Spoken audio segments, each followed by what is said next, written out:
wàhálà àwọn APC Ọ̀ṣun yìí náà ti pọ̀ jù jàre. Nígbà tẹ́ ẹ bá ráwọn èèyàn tí wọ́n ń fọ̀rọ̀ gbogbo ṣòṣèlú, kò sí kí wàhálà má máa ṣẹlẹ̀ lọ́dọ̀ wọn. Bẹ́ẹ̀ bá sì rẹ́ nìkan tó ń fojoojúmọ́ pariwo ìkookò ń lé mi bọ̀ o, ìkookò ń lé mi bọ̀ o, ṣùgbọ́n tó jẹ́ táwọn èèyàn bá ti sáré débẹ̀ pẹ̀lú kùmàsígí ńlá láti bá apàkókò ọ̀hún ni yóò gbẹ̀rìn tí ó lóun mú wọn ṣeré ni. Níjọ́ tí gbogbo ará agbègbè náà bá sì mọ̀ pé rọ́ ló ń pa, òun má wọn ṣeré lásán ni. Wọn ò ní kọ̀rọ̀ ẹ̀ sí nǹkan kan mọ́.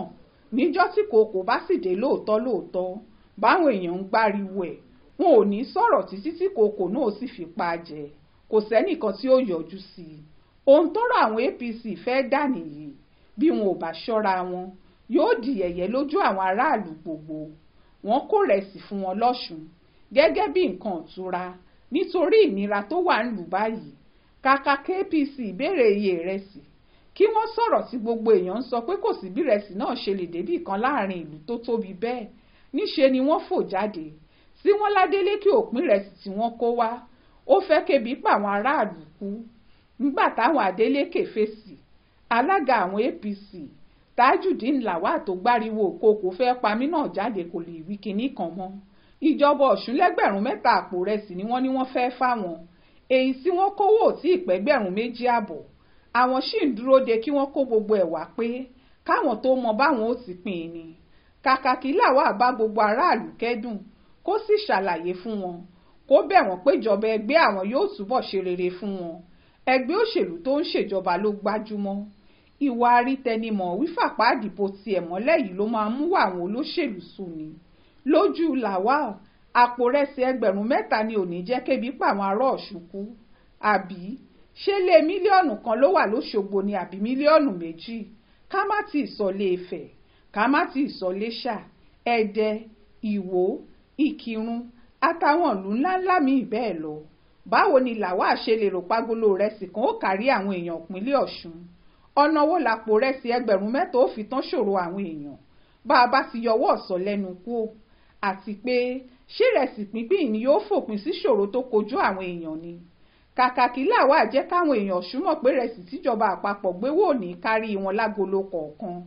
Ó ń dá àwọn èèyàn síjọba àti s'Adélékè pé wọ́n fẹ́ dọ́gbọ́n kan sí rẹsì náà ni.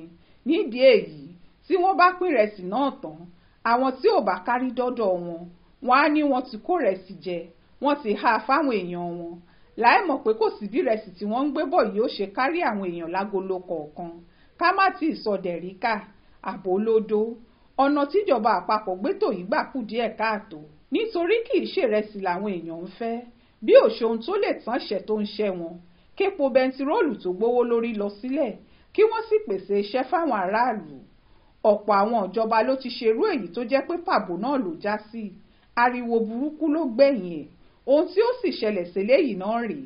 Àfi bírú àwọn ọlọ́gbọ́n dorí ẹja mú bíi Lawal bá lè ṣàlàyé báwọn èèyàn mílíọ̀nù 4 àbọ̀ tó wà lọ́ṣun ó ṣe pápò rẹsì 3 bí Lawal ò bá mọ̀.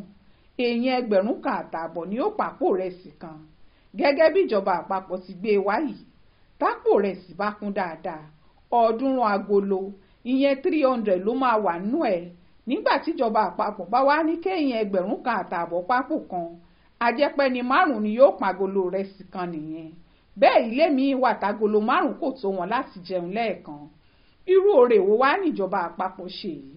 Ṣé bóun táwọn èèyàn ṣe ń pariwo pé kinní náà ò dáa rèé? Pé kì í ṣohun táwọn ń fẹ́ látọ̀dọ̀ APC àtijọba Tinubu nìyẹn.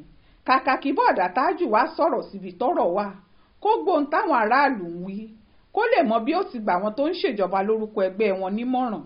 Ó jókòó sóṣogbo, ó gbégbá òṣèlú dání. Ẹ yéé fi gbogbo ọ̀rọ̀ ṣòṣèlú o. Ẹ má jẹ́ káwọn aráàlú fìkanra mọ́ yín. Ó ṣojú mi kò rò nìyẹn o. Nínú ìwé ìròyìn Aláròyé tó jáde lọ́sẹ̀ yìí.